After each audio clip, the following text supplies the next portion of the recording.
Hoy 30 de junio de este año 2022, les voy a compartir el video que le hemos puesto como título, La armadura de Dios, primera parte.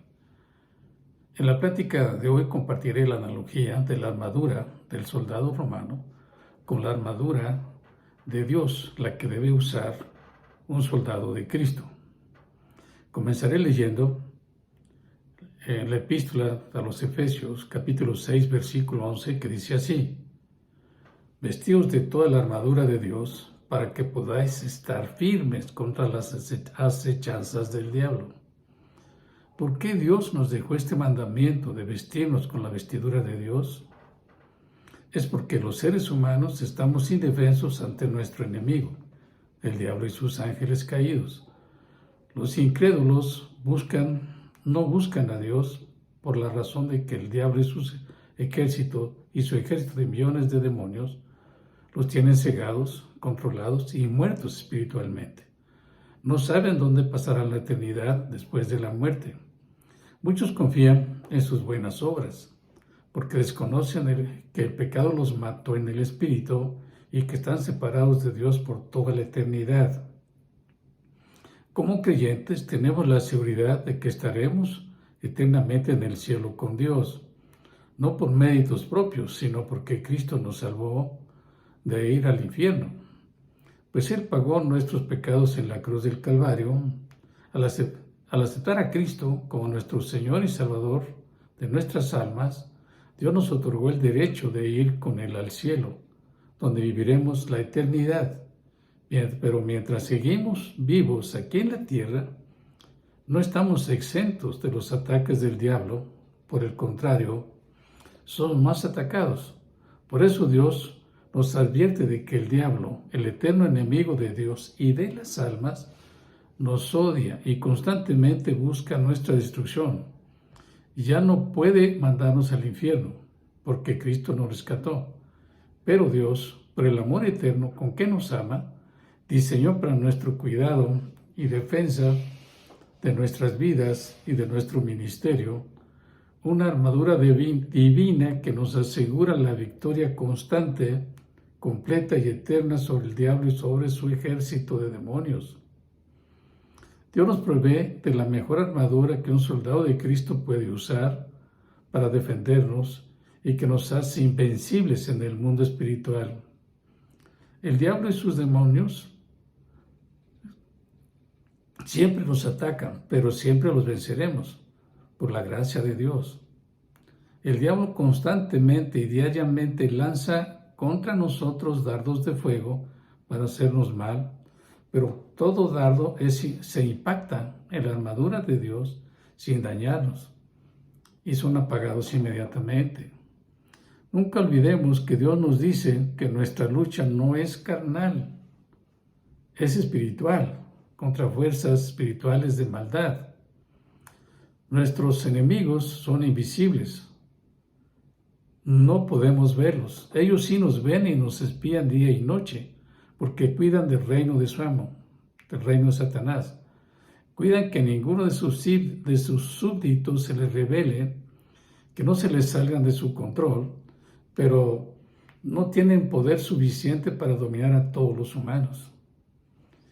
Sí lo hacen con algunos, cuando voluntariamente se ponen a su servicio, por medio de brujerías, de hechicerías, de sortilegios, encantamientos, con adivinos, con astrólogos, consultando muertos y posesiones demoníacas.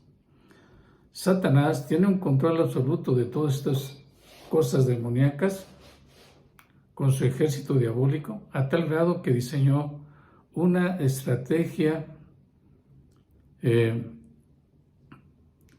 militar, ¿sí?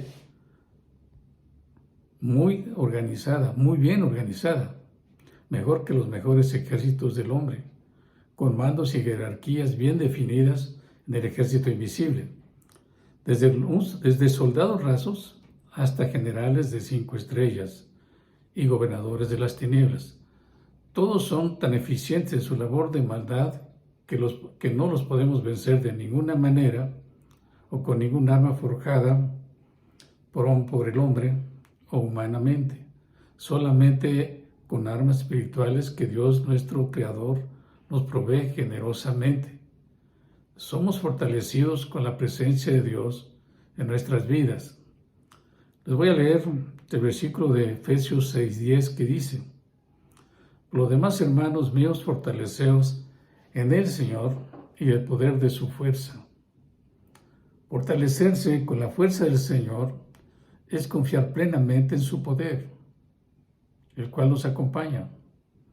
Y en todo lo que nos promete, todo lo que Dios nos promete lo cumple para convertirnos en más que vencedores. Es por esto que nos dice en la epístola de Santiago, capítulo 4, versículo 7, someteos pues a Dios, resistid al diablo y huirá de vosotros. El poder de Dios es infinitamente superior al poder del diablo y sus ejércitos. Es por esto que nos dejó el mandamiento que debemos vestirnos con la armadura divina, que describe el Espíritu Santo en la epístola a los Efesios. Y lo vamos a leer en Efesios 6, del 13 al 18. Dice así: Por tanto, tomad toda la armadura de Dios para que podáis resistir en el día malo. Habiendo acabado todo, estad firmes. Estad pues firmes, ceñidos vuestros lomos con la verdad, vestidos con la coraza de justicia, calzados vuestros pies con el apresto del Evangelio de la paz. Sobre todo, tomad el escudo de la fe con que podáis apagar todos los dardos de fuego del maligno. Y tomad el yelmo de la salvación y la espada del Espíritu, que es la palabra de Dios, orando en todo tiempo con toda oración y súplica en el Espíritu, velando en ello con toda perseverancia y súplica por todos los santos. El apóstol Pablo, estando preso en Roma, escribió la epístola a los Efesios. Como era vigilado por soldados romanos, él observó detenidamente la armadura que vestían los soldados romanos, por eso la escribió bien, dándole un sentido espiritual, para protegernos de nuestro peor enemigo, del diablo. Por ese motivo, Pablo primero describe la organización del ejército de Satanás y después la armadura de Dios, diciendo en Efesios 6, versículos del 11 al 12, vestidos de toda la armadura de Dios para que podáis estar firmes contra las hechanzas del diablo, porque no tenemos lucha contra sangre y carne, sino contra principados, contra potestades, contra los gobernadores de este siglo, contra las fuertes huestes espirituales de maldad en las regiones celestes. Nosotros, como creyentes, no debemos vestirnos con una sola pieza de la armadura de Dios. Dios dice que debemos vestirnos con toda la armadura completa. Hay personas que me han dicho: yo leo la Biblia, oro a Dios, queriendo decir con esto, yo estoy protegido. Yo les contesto: haces bien en leer y orar, pero no es suficiente. Para vencer al diablo y a sus huestes celestiales, en primer lugar, como punto fundamental para toda persona que se acerca a Dios, debe estar seguro de su salvación. Si lee y ora, pero no es salvo, su oración nunca llega a los oídos de Dios. Porque Dios no escucha al pecador no redimido. Dios solo escucha a todo aquel que ha sido redimido, que ha sido perdonado y recibió la salvación de su alma, porque creyó y aceptó a Cristo como su Salvador personal. Esto es lo primero que debe hacer una persona para ser escuchada por Dios y para poder vestirse con la armadura de Dios, para ser victorioso. Si no cumple con este requisito, nunca tendrá victoria contra los demonios y menos contra Satanás, jefe y amo de ellos.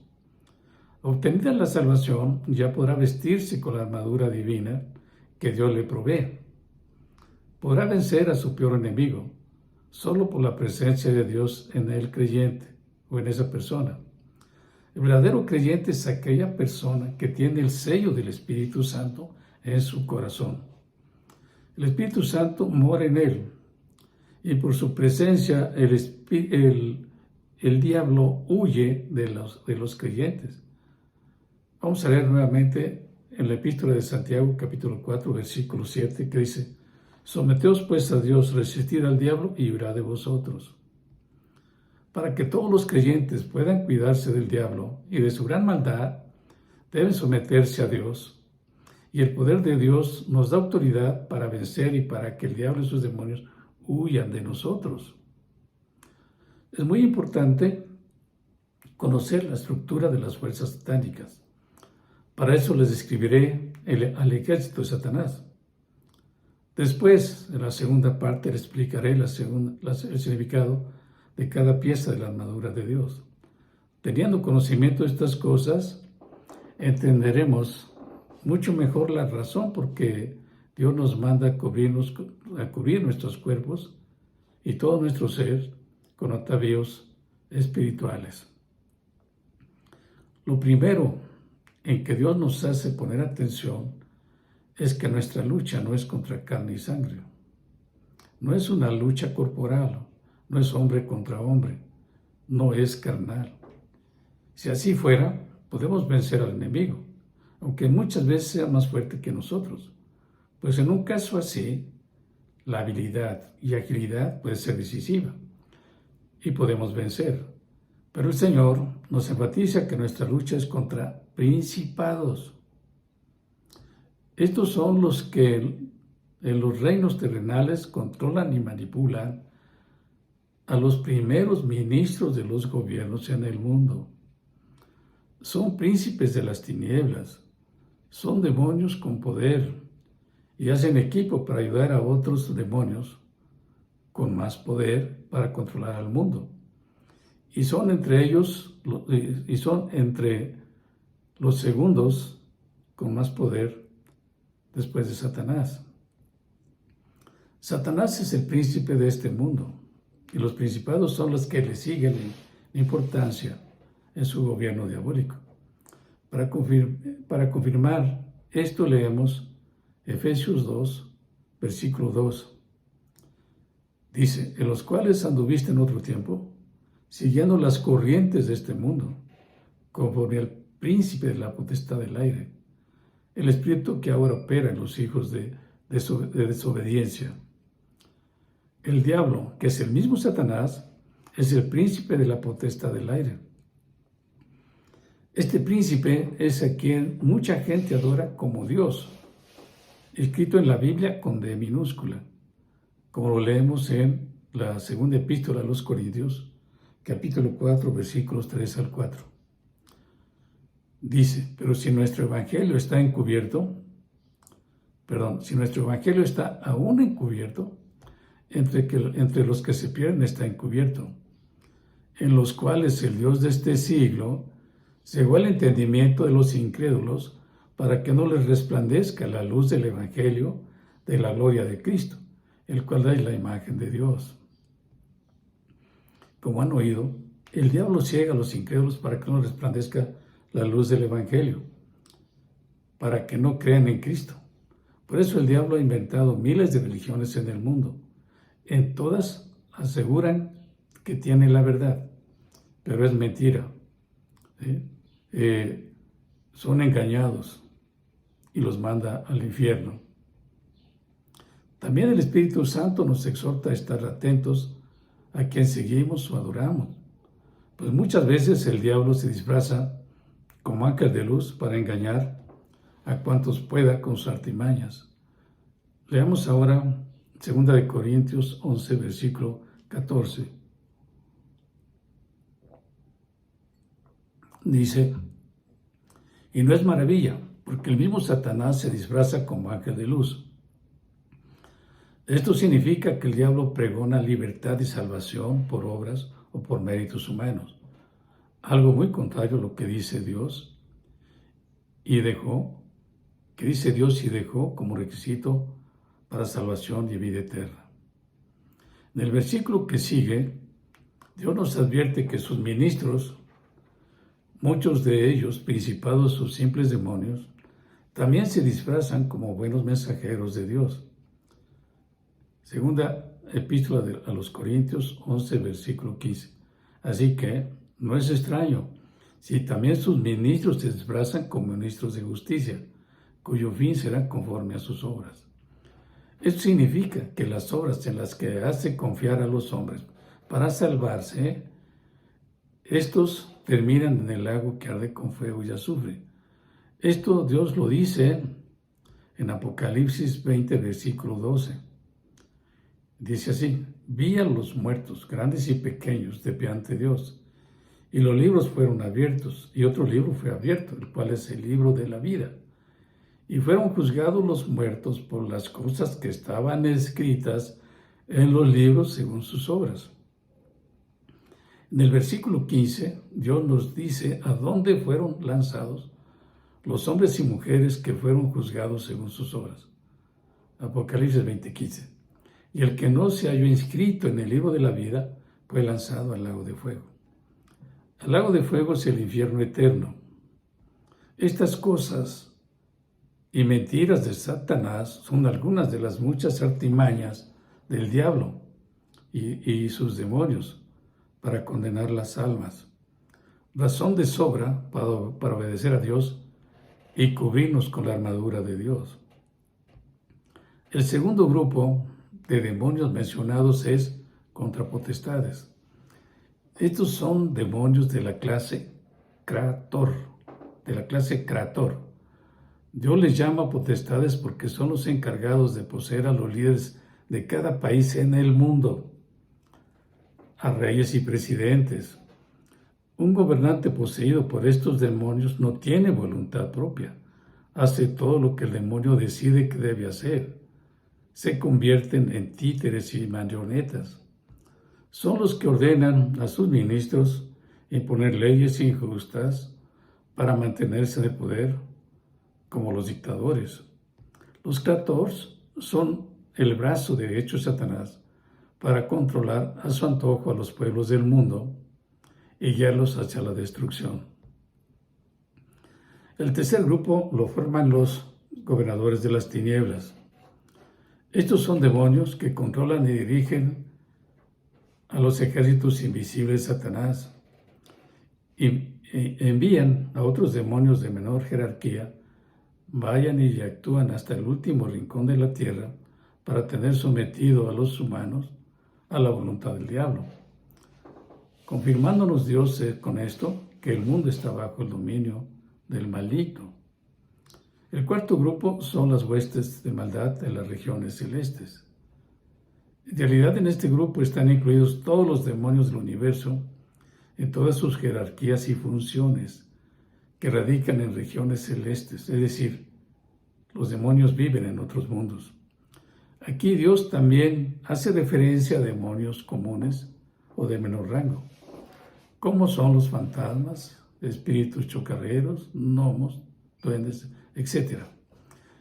Estos últimos 5 subgrupos son los que hacen ruidos raros para perturbar a las personas.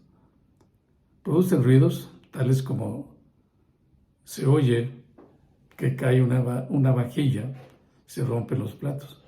Vamos a la cocina y todo está en su lugar. También hacen que de noche se escuchen pasos en la casa, que abren puertas, etc. Te levantas a ver y no hay nadie.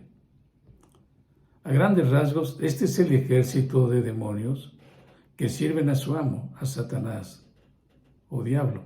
Efectivamente, Dios nos hace ver que tenemos un enemigo muy poderoso y peligroso en gran manera. Tiene como fin destruir a la humanidad de una manera o de otra. Entonces, toda esta información hace necesario cubrirnos con la vestidura de Dios todos los días y siempre, para no ser derrotados y destruidos por el diablo y sus demonios. Por hoy, hasta aquí les comparto. En la segunda parte ya vamos a ver definidamente el significado de cada una de las partes que componen la armadura de Dios. Por lo pronto yo los invito a que mediten mucho en esto. Si tienes a Cristo, qué bueno. Y si no, te invito que lo invites para que tengas la ciudad, la seguridad de cuando mueras te vayas al cielo. Bueno, vamos a terminar la primera parte de este mensaje orando. Bendito Dios, te damos gracias. Gracias, Padre, porque nos adviertes de lo terrible que es el diablo y sus ángeles caídos, que son demonios. Y gracias porque tú nos estás hablando de la armadura que tú has diseñado para nosotros, que es muy eficaz para defendernos del diablo y de todos sus demonios. Gracias porque con esto tú nos muestras el gran amor que nos tienes. Padre, pues te rogamos que tu Santo Hijo, el Señor Jesucristo, entre a morir al corazón si de alguna de las personas que están viendo y escuchando este video aún no ha asegurado su salvación, la salvación de su alma. Te rogamos, Padre, que pongas en su corazón el que invite a Cristo a vivir en su corazón. En esta oración repite conmigo estas frases. Señor, te ruego que en el nombre de Cristo, que perdones mis pecados y me regales la salvación de mi alma. Señor Jesús, entra a vivir en mi corazón, quédate en él para siempre, porque yo acepto la vida eterna que tú me regalas. Todo esto, Dios, te lo pido y te lo agradezco, en el nombre de Jesús, y por sus méritos, guíame, Dios, a servirte y a vivir para Cristo con todo mi corazón. Todo te lo pido y te lo agradezco, en el nombre de Cristo. Amén. Bueno, pues si tienes a Cristo, pues felicidades. Y si no, pues más bien, espero que sí ya lo hayas invitado a Cristo, a tu corazón. Y si no te veo aquí en la tierra, allá arriba, sí te veré. Que Dios te bendiga. Hasta pronto.